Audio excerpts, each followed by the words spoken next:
Let me wish everybody, the veterans, a happy Veterans Day tomorrow. Thank you guys for your service, men and women in this country and throughout our world that have provided safety and all those things. So happy Veterans Day. I want to make sure I got that out there tomorrow. And then Glenn Rogers Sr., what an honor to be able to recognize him tonight, a pioneer for the University of Memphis and for our football program. You know, someone that, you know, we talked about heroes earlier in the week, and man, he's a hero to so many in what he was able to do. And so it was great that we could recognize and honor him tonight. And then thirdly, my buddy Jerry the King Lawler. I got to, you know, try to pay attention during a football game, but when you hear his old butt yelling on the jumbotron to get up on 3rd and 4th down, it was great to see. And obviously to be able to walk with him in the Tiger Walk was great. We know how much he means to the city, and he's someone that's an honor to call friend. So all that being said, great to get a win. You know, are they much needed? Yes, they're all much needed. But like I said, the guys all along, even when I sat up here for the last few weeks, and it's been frustration and disappointing.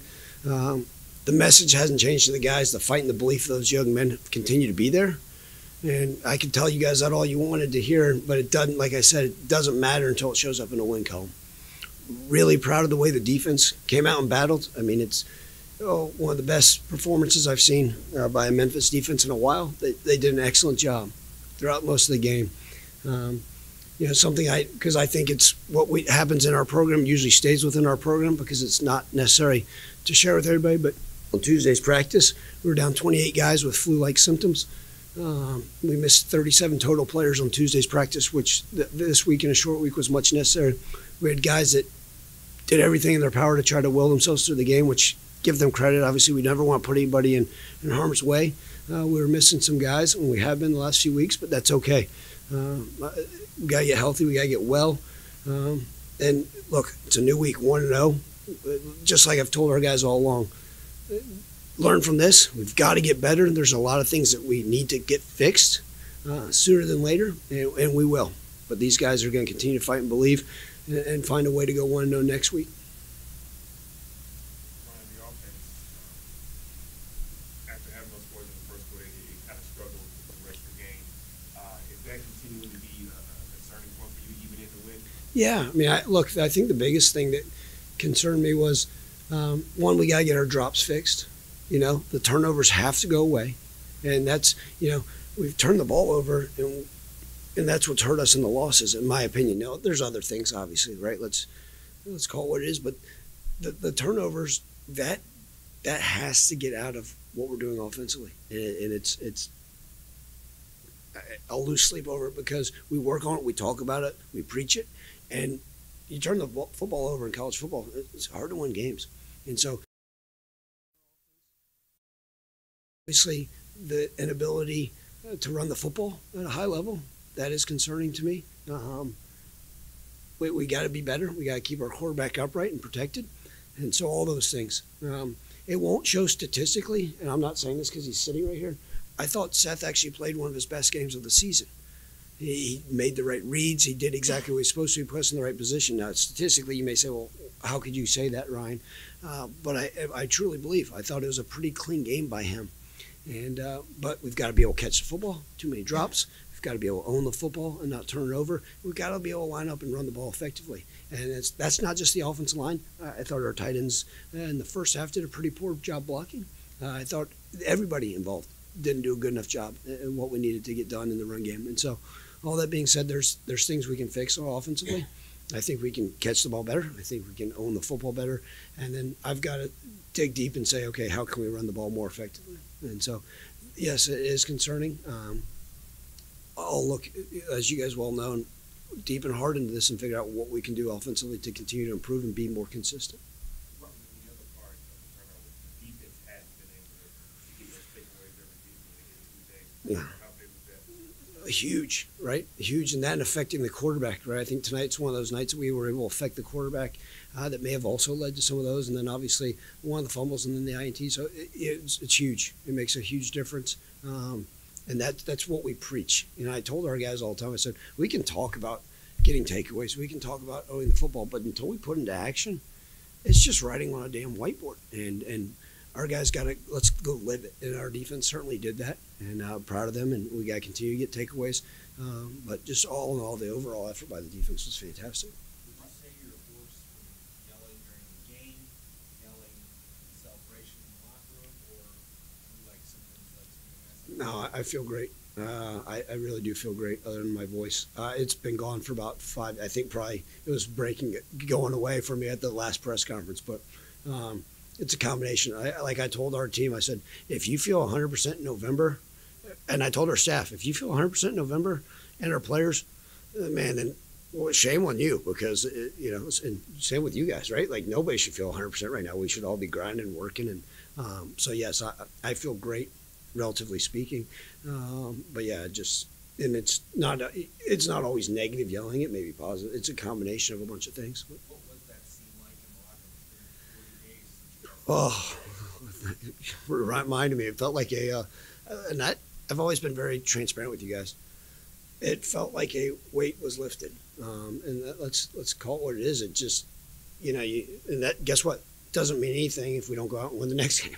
And so that's the nature of this business. But the guys, to see the smiles on their face and to see, okay, we know we're capable. And like I've told you guys all along, and again, I don't want to sing the same swan song, because if it doesn't show up and wins, it doesn't matter. But that's why, like, the full-blown panic didn't occur, because the guys kept doing it the right way. The guys kept believing, battling.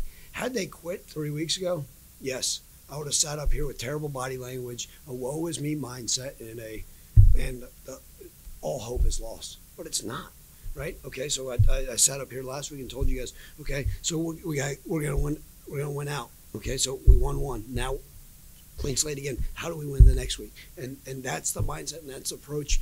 And so there was a lot of happiness and joy in the locker room, but also the same understanding that there's things that need to get worked on. And so I want this to be a positive press conference, and I'm quite happy that we won, but there's things we got to work on for sure. Before you lose your board, Veterans Day is not just one day a year for you.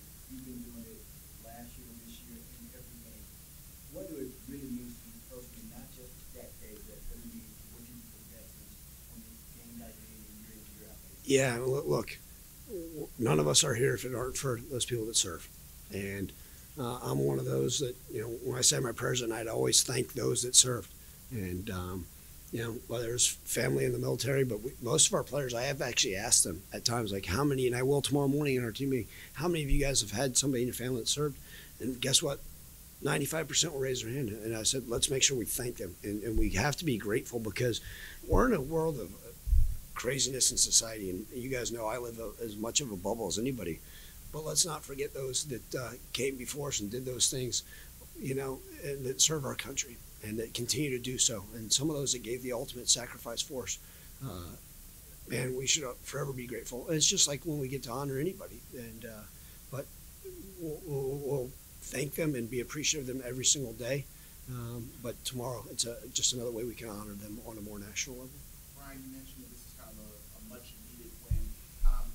How much did you sense players or everyone else just kind of felt the weight? You said it was like a weight lifted on your shoulders. How much do you guys feel the weight coming into this game, knowing that it has been a 4-game losing streak, the whole streak is in jeopardy? How much do you guys kind of feel that pressure, I guess, just sensing around the locker room and around the team before it lost? Yeah, so, I know you had asked about that in the press conference during the week, and I kind of hinted on, alluded to that pressure, and I think our guys, because I don't talk to them about, the pressure, the weight.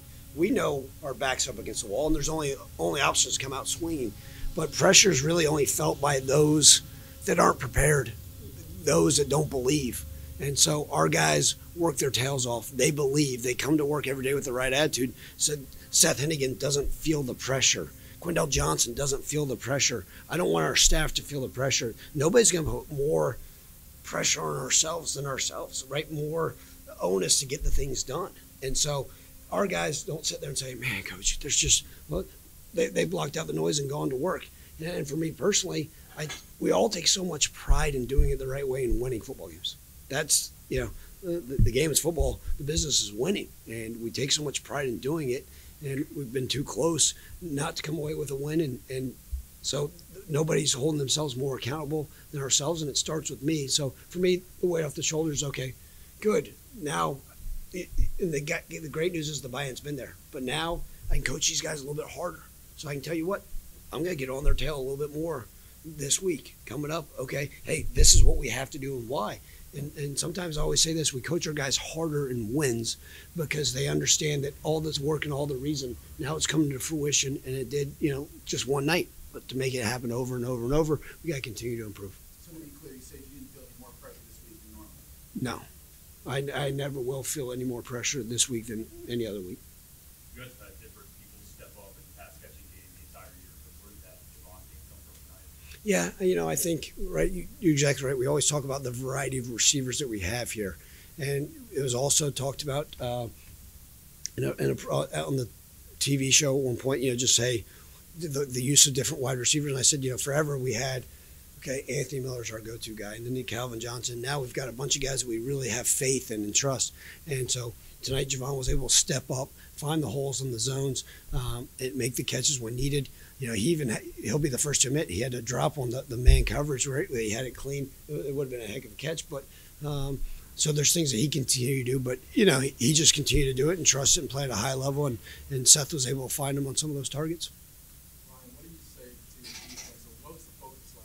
What the emphasis this week in practice, seeing that they were able to get off the field on third down? And that's we talked about the sentiment, and I talk about in generalities things that we need to work on, right? And first and foremost, the keys to victory going into this game for our defense were, one, stop the run, because they've done a nice job, and we also weren't sure what quarterback we'd see, right? So then in that quarterback situation, how do we affect the quarterback? We had to be able to get home. I don't have the final stat line on sacks, but I think we did affect the quarterback, right?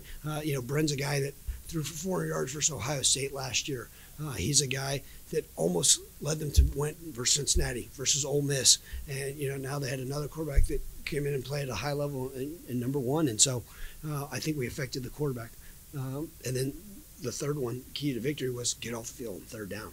And there's still a couple that, it wasn't perfect. I don't know the final stat, but I think they did the job that they would need to do, obviously with the 2 takeaways as well. But I was pleased with that because I think they, when you're checking the boxes, okay, if we do this, we can win the game. If we do these, and all those things that they need to do, they did at a very high level. Coach, where did the smoke come from? Pre-game of the little scuffle, and end of the scuffle? Like, was it just position on the game? Where did that come from? I think it's the nature of two teams probably pissed off to win, if I were to guess. Now, you guys will know, so we're 6th in the country in least penalized teams. And I joked around, maybe we need to crank that up to get some more wins, right? Maybe we need to. But I always like to think that our guys are going to play smart after the whistle. And I'll be honest, I was displeased with our team after the whistle. We can't retaliate. Okay, and so I want to do everything up to that gray line in between the whistles. I want to battle, I want to fight, I want to claw, I want to whatever the heck it takes. When that whistle blows, walk away. It doesn't matter what they do, what they said.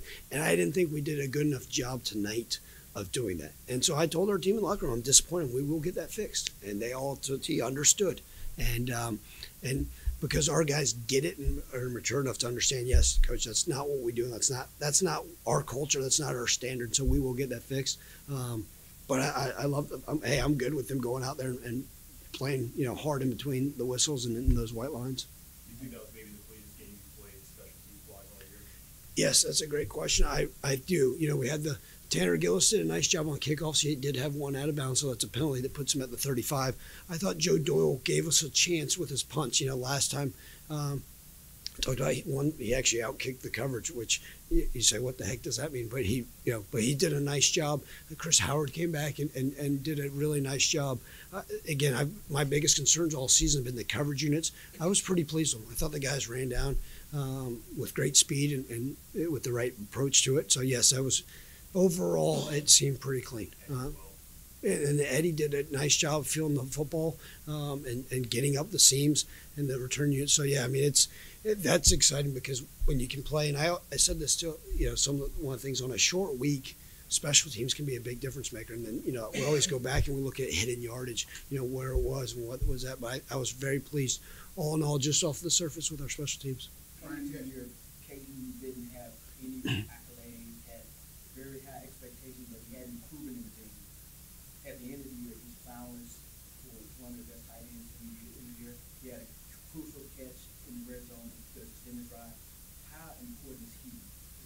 Yeah. So first, I'm going to get on his butt about fumbling the darn ball. So as soon as his name's mentioned for a darn award, I'm going to kick him in the tail. Go figure, right? But no, Caden's been fantastic. I mean, and I always go back to his story, right? Like that's what's so remarkable about a guy like Caden that came here as a walk-on quarterback. But he's been huge. Obviously, he's been one of the favorite targets of Seth, and rightfully so. He's playing at a really high level. But he'll be the first to admit tonight was not a good night. But kudos to him. He'd been battling. Last week he had a great game, and on the floor exhausted after the game. He's gave everything he had. He's been battling some of the sickness, but he's done a great job. He would continue to expect him to play at a high level. Ryan, you guys are now one game away from bowl. I know that's the minimum standing. We've always talked about that. With this season not maybe being the same you guys would want, how does it feel to kind of have that still in play now? Yeah. So, we do talk about we know what's the next win means. We do, and I probably won't talk to our guys about it because that is the minimum expectation. The reality is win the next one, and then win the next one, and then win the bowl game. But yeah, Evan, I think when I pull myself back, even tomorrow, I'll sit there and say, okay, this is a good step in the right direction, right? If you can win a bowl in the next game, right, we got to go out and play, and hopefully we're having this conversation next Saturday night. But that is important. It really is because it's an accomplishment by the young men in the locker room. But I won't harp on it this week. I'll just say, hey, how do we get better? Let's focus on ourselves and go get ready for a North Alabama team. They had a change in head coach. We've had some guys that do some advanced scouting. They've changed their scheme completely, and that gives you concern. We're also their last game of the season. So it's going to be one of those that we're going to see a bunch of different stuff, and so we have to be dialed in and detailed and play our best game. I'm glad we get them here at home, and our guys will be ready. Do you have to still feel like it's not necessarily a reward, but at least with that still in play, does that still at least get you to say, hey, when you say it's a step in the right direction, elaborate more on that? Yeah. I mean, I think anytime that there's a reward for wins, it's great, But like I said, it is the minimum expectation, and for our guys, there's things that I'll talk to you guys about, but that I'm not going to go talk to our team about. All right, guys, let's go win this game for a bowl game. No, because that's not what is going to motivate them. I always talk to them that motivation, inspiration is just temporarily. And so the discipline to actually get better, discipline to show up and practice hard and find ways to improve, that's what I want them to hang their hat on this week. And guess what? Then maybe next Saturday when the game's done, we can talk about the reward that came with hopefully a win. And then immediately, as you guys know, we'll put that one to bed and then say, okay, let's get ready for the next one. After UCF lost, one of the comments you made in that locker room, you told the guys, we're going to win eight wins this season, which basically means we're going to win out. So it's not necessarily the bowl game, but just that next game mentality of winning out despite that 4-game stretch. Is that still a conversation that you have with your guys? Yeah, and kind of to piggyback off what I was just saying to Evan was, they know that. But I'm one of those that doesn't. It's such a narrow focus on the next game. They won't hear me talk about anything other than, okay, guys, tomorrow morning, let's say, look, that was one of our deals. Boom, check that off. We still are going to go win one game at a time and win out like we talked about. But as soon as that's done, all right, how do we focus on North Alabama? And that will be our only focus of the week is how do we get better and get healthy and well and come out and compete next Saturday afternoon.